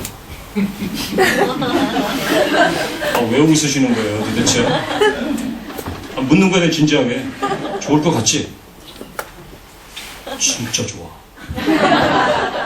진짜 좋다. 내가 전능자의 그늘에 산다니까. 아픔도 있습니다. 기숙사의 아이들, 기숙사, 그 MK스쿨, 선교사 자녀학교의 아이들을 놓고 올 때마다 1000km를 오가는 그 길을 저는 내내 울면서 다녔습니다. 아이들이 엄마 하루만 더 있다 가면 안 돼. 그래서 엄마의 그 치맛자락을 잡고 엄마를 보내주지 않았던 그런 때도 있었습니다. 제가 선교지에서 어머니를 생각하면서 불렀던 노래는 찬송가도 아니고 거룩한 성가곡도 아니고 뽕짝이었습니다. 어머니 오늘 하루를 어떻게 지내셨습니까? 저는 저희 어머니, 저희 장모님을 정말 어느 날 편히 한번 모시고 싶었습니다. 그런데 저희가 선교지에 있을 때 저희 어머니도 저희 장모님도 세상을 떠나셨습니다. 그런 아픔도 있습니다. 그러나 저희들의 삶 그 자체를 하나님께서는 그 주변 사람들에게 희망으로, 기쁨으로, 저희는 그것을 하나님께서 그렇게 일하고 계시다는 것을 파파야 아시죠? 파파야를 통해서 배웠습니다. 파파야는 그 나무 자체가 그 매가리가 없는 섬유질로 되어 있는 그 나무인데 한 수명 6년, 7년 되면 그냥 저절로 넘어집니다. 그거를 보기 싫어가지고 뿌리채 뽑아버렸더니 마당이 일주일 안에 다 모래땅으로 바뀌어져 버렸습니다. 그거를 보고 느꼈습니다. 별로 힘이 없는데 그래도 그 뿌리를 통해서 수분과 양분을 공급받으면 그 나무가 거기에 존재한다는 그 자체만으로 지력을 보존하는 겁니다. 우리가 거기에 살아있으면, 우리가 그 삶을 살면 우리 때문에 하나님께서는 이웃을 보존하십니다. 이웃의 그 행복과 기쁨이 누구 손에 달려있다고요? 여러분 손에 달려있다. 얘기 안 하고 넘어갔네. 사진 멋있지 않습니까? 이 사진. 우리 부부 사진. 이 얘기들을 해야 되는데 집에 가야죠. 북한 얘기만 하겠습니다. 하지 말까요? 할까요? 네. 우리의 시야, 그리고 우리가 조금 더 좀 넓어지고 이런 것 때문에 정말 꼭 들어야 되는 얘기 중에 하나. 제가 여기에 북한 얘기를 집어넣네요. 북한을 재편할 것이다 라는 그 얘기는 1990년대 중반에 우리가 IMF를 맞았던 그 시점 전후에서 국제금융기구들이 대표들과 그 다음에 실무자들이 모여서 회의를 했을 때 나왔던 얘기입니다. 그들이 여러 가지 사안을 다 다뤘지만 그 중에 하나가 북한이었는데 그들이 의논을 하면서 북한은 언젠가는 열린다. 북한이 열리는데 북한인을 정확하게 얘기할 수는 없지만 북한이 열릴 때 국제 정치 질서에 맞추어서 북한을 재편할 필요가 있을 것이다. 그런데 그 재편을 누가 맡아서 할 것이냐? 돈이 있다고 우리 서양 사람들이 할 수는 없을 것이다. 그렇다면 한국 사람들이 맡아야 될 것이다. 한국 사람들 중에 그럼 누가 할 것이냐? 어떤 기준을 가지고 우리 어떤 기관들을 우리가 선별할 것이냐 했을 때 그 사람들이 이렇게 뽑았습니다. 그러니까 기준이 행정 능력, 그 다음에 자금 운영 능력, 사람이 있느냐, 제도가 있느냐, 그러니까 시스템이 있느냐, 그리고 경험이 있느냐. 이런 기준을 가지고 기관들을 그러니까 개인을 뽑을 수는 없으니까 한 나라를 재편하는 것이기 때문에 그래서 이제 그런 기관들을 찾아보기로 했습니다. 그래서 태스크포스 팀을 구성을 해가지고 어느 일정 기간을 주고 한국 여러 기관들을 찾아보게 했습니다. 정부에 관계되는 기관들은 전부 다 일단 배제됐습니다. 그래서 비영리 기구, 비정부 기구 중에서 알아봤는데 1차 검증 대상이 누구였냐면 한국에 있는 큰 교단들이었습니다. 합동 측, 통합 측, 고신 측을 비롯한 모든 장로교 교단들. 그 태스크포스 팀이 굉장히 힘들었을 거예요. 장로교단이 몇 개라고요? 한 140개 되죠? 네. 그 다음에 감리교, 침례교, 우리나라에 존재하는 그런 그럴듯한 교단들은 다 알아봤습니다. 천주교도 알아봤습니다. 우리나라의 조직이 제일 세잖아요. 그런데 불행하게도 그런 교단들 가운데서 합격점을 받은 교단이 하나도 없었습니다. 기독교 NGO, 비기독교 NGO들 다 점검을 했습니다. 탈락했습니다. 그런데 그 보고서 말미에 그 사람들이 이렇게 보고했습니다. 그런데 이 단체들은 다 탈락했는데 한 단체를 찾았습니다. 그 단체라면 우리가 돈을 주고 우리의 모든 그 리소스를 제공을 해서 북한 재편을 하게 할 수 있을 것 같습니다. 라고 보고서를 올렸습니다. 그 단체가 어느 단체일까요? 통일교입니다. 여러분, 그 시나리오대로라면 통일교는 그 국제기구들의 취향에 맞게 어느 정도만 해주고 북한 전체를 속된 말로 표현하자면 먹을 수 있는 겁니다. 통일교식으로 그것을 재편할 수가 있습니다. 사람들을 세우고요, 기구들을 세우고 제도들을 그렇게 바꿔갈 것입니다. 그 시나리오대로 됐더랍니다. 그런데 놀라운 사건이 그 시나리오가 시행되기를 기다리던 어느 순간에 일어났습니다. 2005년도죠? 무슨 일이 일어났죠? 문선명이 죽었습니다. 누가 한 일일까요?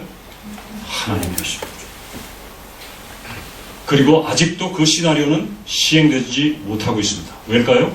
아직도 헤게모니 쟁탈전이 통일교 내부에서 일어나고 있기 때문에 그렇습니다. 문제는 우리입니다. 우리는 그 시나리오를 우리가 시행하겠다라고 준비하고 있는 거예요. 행정력을 갖추고 있고 사람을 키우고 있습니까? 시스템을 만들어가고 있나요? 경험을 키우고 있나요? 특별히 여기 앉아있는 우리 젊은 세대를 위해서 장기적인 관점에서 투자하고 이 사람들을 훈련시키고 있나요? 어떻습니까? 여러분, 단회적으로 어떤 그렇게 반짝하는 프로그램을 할 수는 있습니다. 그러나 우리는 크게 봐야 합니다. 북한, 파키스탄, 방글라데시, 몽골 이런 나라가 통째로 하나님께로 돌아올 수 있습니다. 요는 우리가 그런 식의 시야를 갖고 있지 않다는 겁니다. 그리고 거기에 마음조차 두고 있지 않다는 것입니다. 여러분, 이 한 예수의 교회, 이 한 교회가 그런 일을 할 수 있었으면 좋겠습니다. 제가 보니까 하실 수 있을 것 같아요. 여러분, 대단히 죄송한데요. 여전도의 야유회 갈 돈 그냥 저기 이렇게 분식점에 가서 이렇게 그냥 잠깐 이렇게 아예 뭐 금식하라고 제가 말씀드리는 건 아니고 그것 절약해서 우리 청년들을 위해서 좀 투자 좀 해주세요. 뭐 우리 성가대 야유회 가면 좋죠. 저도 성가대 지휘도 해보고 그래서요. 그러나 그때 우리 그런 거 없어요. 성가대 없습니까? 예. 다행이네요. 그 야유회 갈 때 굳었네. 네. 여러분, 정말입니다. 우리 젊은 세대를 위해서 시스템을 갖추고 장기적인 그런 로드맵을 한번 만들어서 여러분, 우리가 세계를 다 바꿀 수 없습니다. 그러나 적어도 우리 젊은이들이 가는 그 세상은 바꿀 수 있습니다. 우리 젊은이들이 만나는 그 한 사람은 바꿀 수 있습니다. 그 사람의 세상은 바꿀 수 있습니다.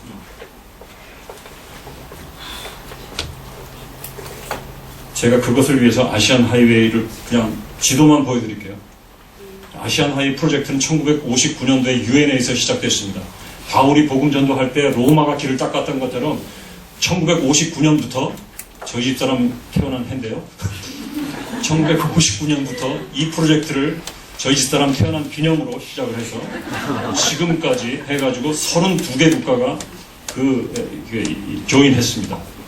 장장 32만 킬로미터, 지선까지 하면 주요 도로가 8개, 지선까지 하면 56개, 그 도로가 지금 다 닦여서 그 주변에 있는 도시들, 타운들이 엄청나게 개방되고 있습니다. 경제라는 이름으로 개방되고 있는데요. 선교사들이 갈 수 있는 황금어장입니다. 경부고속도로 타고 다니시면서 아시안 하이웨이 그 팻말만 보시지 마시고 그 팻말이 의미하고 있는 그런 것들을 좀 땡겨서 여러분들의 것으로 만드십시오. 이 아시안 하이웨이의 주요 도로가 우리나라를 8개 중에서 2개 도로가 통과를 합니다. 1번 도쿄에서 시작해서 우리나라 그 중앙부를 관통하는 해가지고 중국의 남서부로 해가지고 베트남, 태국 이렇게 거쳐서 인도 거쳐가지고 유럽으로 향하는 1번 도로. 그 다음에 러시아, 중국, 몽골로 해가지고 저기 유럽으로 건너가는 6번 도로. 제가 6번 도로를 타고 몽골을 갔다 왔습니다. 몽골 서부 쪽은 완전히 황무지였는데 지금 그 도로가 닦여가지고 누군가가 와서 그 일을, 하나님의 일을 해주기를 기다리고 있습니다. 아시안 하이웨이 9분 도로 어떻게 할 것인가? 제가 이거는 PPT를 남겨놓고 갈 테니까 읽어보시고 숙제를 찾으시고 그리고 여러분들이 실제로 발걸음을 옮기셔서 손발을 움직이셔서 여러분들에게 도전한 이 일들을 이루시기를 바랍니다. 그래서 그 일들을 다 하시면 지금이 아니라 지금 미리 보여드리는 거예요. 굿잡, 잘했다. 그래서 well done my good and faithful servant. 잘했다, 착하고 충성된 종. 이런 면류관도 여러분들에게 주실 것입니다. 수고한 당신에게, 헌신하는 당신에게 XXX 뭘까요? 뽀뽀하는 겁니다. 여러분들 수고하셨습니다. 질문은 안 받겠습니다.